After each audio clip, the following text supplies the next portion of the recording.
Bosta adimen artifizialarekin eduki digitalen pertsonalizazioa lanean, eskatzen dena da guztien araberako bi interes talde desberdin identifikatu, eta adimen artifizialeko erreminta bat erabili bi talderako proposatu diran eduki digital bi interes talde horietara egokitzeko, eta egin bi eduki digital berri sortu. Vale. Orduan, lehenik eta zer egin dut, errezenera joan naiz. Joan naiz ChatGPT-ra, lehen ariketan zer dan egin dana berriro copy-paste egin dut, bai? Non agertzen zen nola irakaslea naizen, eta nahi ditudan 10 hito esanguratsuenak, gertatu dena jasangarritasunean, izendatu dut nik, hau egin dugu lehenengo katasan, eta orain, behin hau egin da hurrengo eskatzen zait, eta zuek esandakoa barriro jarri diot, nik ideiak jasotzeko. Orduen, enekin esan taldekatu, esan dut, ChatGPT-ki aholku ematen didan. Eta berak esan dit, bitu, taldekatu ditzakezu adibidez, teknologia eta zientzia gustoko duten edo gizarte eta kultura intereseko duten ikasleen aldeara. Esan dut, ideia hona da. Vale, orduan lehenik eta bain zirengo dugu, maila, pertsonalizazioa maila ikusita. Orduan ningo duguna da, bere aurrera ezagutzak jakiteko Kahoot bat sortu. Bueno, hau dena Canva batean sortu dut, vale? Orduan zer egin dut? Canvara joan naiz, Canvan diseinu barri bat sortu dut, eta hemen, diseinu hau jarri diot presentaziones eta sostenibilidad, eta hau agertu zait. Pini dutzet, modo ludiko edo divertido aurkezpena, plantilla, eta hau erabili dut. Bertan aldatu dut sortzeko zein dan portada, jasangarritasuna gertakizun nagusiak, eta aprobetxatu dut irudiak eta bar, bale? Zer dakit nik jasangarritasunari buruz? Kahoot bat egin dut, zertarako? Bueno, ezagutzeko zeintzu diran ikasleen aurre ezagutzak. Aurre ebaluazio bat egiteko. Eta Kahoot hori, klik. Kahootena eramaten hau, eta hemen zer egin dut? Hemen hainbat galdera sortu. Galdera hauek hemen daude. Para que se creó la ONU? Eta gaztelera itzuli dut, baina euskaraz ere ez da inongo arazorik. Honen da nola egin ditut? Honen danak ere, hone galdera hauek, eskatu diot gertakizun bakoitzeko galdera bat. ¿Qué se aprobó en Río? Hemen dauz egin dan zuzena, vale? Holan, 10 gertakizun, 10 galdera. Eta nola egin dut? Ez dudan ez jakin esan dut, noa Kahoot bat egiten. Eta egidazu zuk nik egin beharren galdera hauek. Orduan, sartu diot. Zu, behitu, nik 10 gertakizun hauei buruzko Kahoot bat egitea nahi dut. Sortu idazuz galderak eta erantzunak. Eta me dau. Te propongo 10 preguntas tipo Kahoot. Hau aztertu dut. Ondo daudela eta interesekoa izan daitekela oinarrizkoa gainera esan diot izateko galderak, oinarrizko galderak egiteko. Hemen promptean hori esan diot.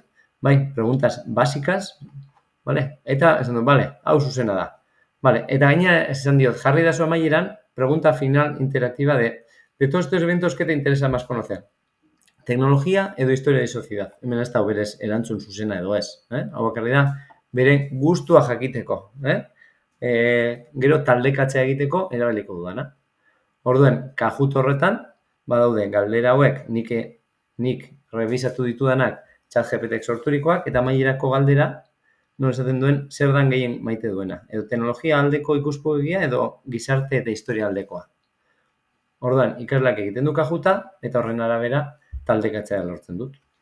Behin hau eginda, taldekatzea bitan banatuko dut. Taldea A, ikuspegi teknologikoa, energi gastuak, grafikak, klimaren aldaketak, temperatura askundeak adierazteko bertan, ze berrikuntza teknologiko gertatu diran, honek teknologia alorreko interesa duten ikaslentzako, jana gabil personalizatzen, euren interesa arabera, eta besteak ikuspegi sozial eta historikoa, akordio honek, nortzu sinetu daben, ze gizarte aldaketa suposatu dauen, eta bar, eta bar. Vale? Orduan, hau da, eurak duten lehenengoko, taldekatzea eta bakoitzak egin beharrekoa. Orduan, zer egin behar dute? Taldeak ditu aukera honek. Daude 10, 5 talde batean da 5 bestean. Zeren arabera jarriko dut? Jarriko dut taldean, teknologiako informazio gehien edo erlazionaturikoa egon daiteke esanak aukeratu ditut, eta ben, gizarte kutsu gehiago dituenak edo historiako aipamenak. Orden, hau nik ezer jakin barik zer esan dut. Noan, eta galdetu doi jodan barriro, ChatGPT-ri. Orden esan diot, barkatu ChatGPT, baina zerrendatu idazu taldea eta talde B ez urteka bakarrik, barkatu.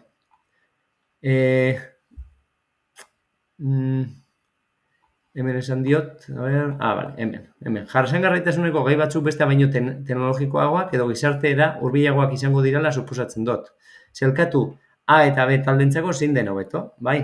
Hombre, Kyotok deko oso argi, izango direla grafikak emisioanak, bai? Edo Parisko akordioak temperaturen aldaketak, orden horrek teknologikoak izango dira. Hemen daude, bai? Izurin murrizketa kuantitatiboa, neurketa teknologien bidez kontrola, bai, edo garapen edo temperatura 1,5 gradu mugatzeko konpromiso zientifiko eta teknologikoak zelan igoten daben temperaturak munduan, horrek dira teknologiko argiak, eta beste daude gizartekoak. Horren arabera, berak induzte zelkapen bat. Hemen urteka, da gero esan dut, urteka ez ni nahi dut, esan dut, zerrendatu izena. Da bera hasi eta izena ipinten da data. Bueno, kendu esan dut gero, kendu eta negritaz dagoena bakarrik eta hemen dekoaz. Bi taldeak ja sortuta, esan dut, itxel. Hemen lagundu duzte bai. Eta orduan orain zeregina. Vale, bi taldeak dagoz, hemen dauz 5 eta 5, eta zeregina zer da? Sortu 3 gertakizuneri buruzko infografia zure taldearen ikuspegitik. Hori egin behar dabe. Bakoitza dauko ikuspegi bat, teknologikoa edo gizartekoa, bai? Orduan, esan da dauz, deukila 5 eta 5, aukeratu 3 eta 3. Eta aukeran deukie. Vale, orduan, lanaren erdibidean doazenean, euren beharrak aztertuko dira eta ebaluazio formatibo bat egingo da. Eta ikusikola nola doazen. Holan, bai, ideia barriak emon barbaiaki ez lagundu eta momentu horretan irakaslaren eskuartzea egongo da. Vale? Lehentasunen arabera edo lehentasuna kontutan eukinda ikaslenak, saiaten euren lehentasunak jakitea edo euren gogokoenak, hemen aukeran emongo da egiteko edo Canva, edo PowerPoint, edo Geniali bidez. Ez dugu mugatuko programa batetara.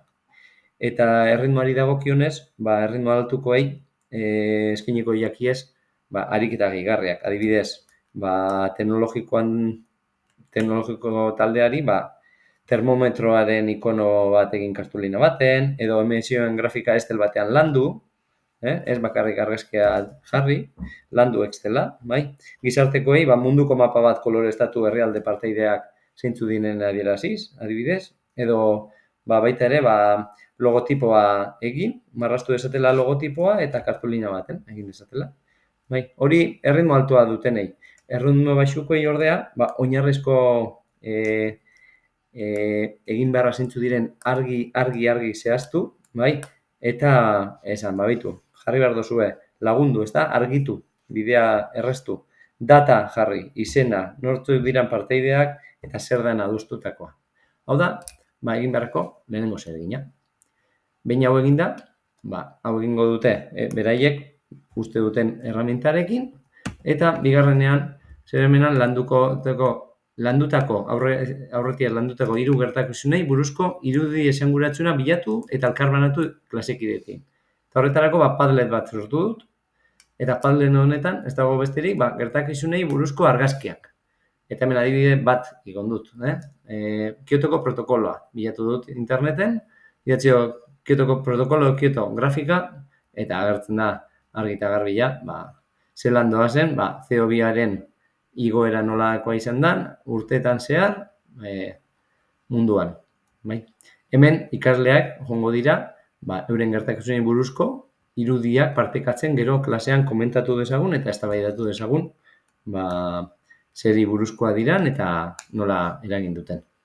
Eta hauexek dira, aipatu dira bi eduki digital berri, orduen, erakutsi dut nola sortu ChatGPT erabilita Canva hau nola sortu dudan, nola sortu ditudan taldeak, eta infografiak egiteko aukera emango diet Canva honetan edo beste edozein programetan, eta bigarren zereginako Padlet bat ere sortu dut, eta azten zitzaidan kajut bat ere sortu dudala. Kajut hori, lehen erakutsi dudan kajuta. Eta besterik barik.